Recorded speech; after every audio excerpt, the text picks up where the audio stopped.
කොහොමද යාළුවනේ අද ඉතින් අපි කෑමක් හදමු. ඉතින් මේවා හැමෝම අඳිනවනේ. පුංචි කඩයකින් මේ ලස්සන කොහිල මිටිය අරගෙන ආවා. ඉතින් ඔයාලා දන්නවනේ මේ කොහිලවල තියෙන ගුණාත්මකභාවය. ගොඩක් රෝගාබාධ වලට මේ කොහිල ගුණදායකයි කියලා හැමෝම දන්නවා. ඉතින් විශේෂයෙන්ම අපේ බඩවැල් වල තියෙන විෂ නැසන ආහාරයක් තමයි මේ කොහිල කියන්නේ.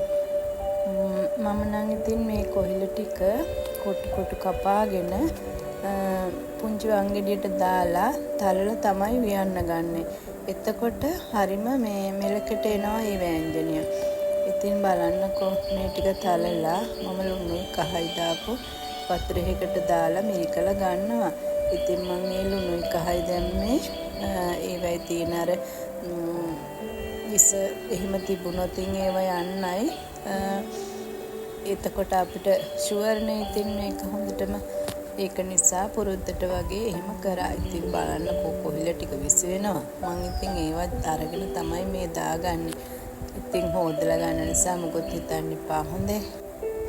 අපේ ගොඩක් වතුවල නම් මේ කොහිල අගල් කියලා තියෙනවා. ඉතින් ඒවෙන් ගන්න නැත්තම් හොඳයි. මමත් මේ ගමක තියෙන පුංචිම කඩයකින් ගන්නවා කිව්වේ ඒකයි. එතකොට යාලා ওই බෙහෙත් ගහන තැන් වලින් එහෙම ගේන්නේ නැහනේ. දැන් ඉතින් මොනවටද බෙහෙත් ගහන්නේ නැත්තේ? කොහිල වලටත් ගහනවලු, නෙළුම් දඬු වලටත් බෙහෙත් ගහනවලු. එතකොට ඇත්තටම කන්නේ වසවිස නේද අපි. මේ කෑම ජාති ගොඩක් අය විශේෂයෙන්ම පොඩි ළමයි එහෙම කන්න හරිම අකමැතියි. ඒ වුණාට කොහිල සම්බලත් හරිම රසයි. මේ විදියට උයලා බලන්නකෝ මේකත් හරිම රසයි. ඉතින් ලුණු අමමිරිස් කරපිංචා රම්පේ සුදු ලුණු එහෙම ළඟට කරගෙන මේක අපි හදන හැටි බලමුකෝ.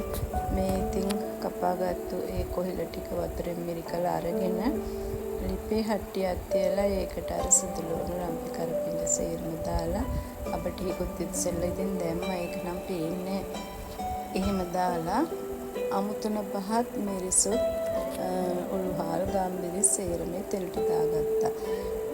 ඊට පස්සේ මම අර ලුණු කවලම් කරගත්ත කොහිල එක හට්ටියට දාලා හොඳට කවලම් කරලා වහලා තියාගත්තා. ටිකක් තැම්බුණාට පස්සේ මේ ටිකක් දාලා ආයෙත් කවලම් කරලා ලිපේ තියලා තඹගෙන හැඳි ගාගෙන බලන්නකෝ මේ කරි එකේ ලස්සන. ඉතින් ඔයාලත් ගෙදර හදලා බලන්නකෝ. මේ වීඩියෝ එක නරඹපු ඔයාලට ගොඩාක් ස්තුතියි. හැමෝටම තෙරුවන් සරණයි.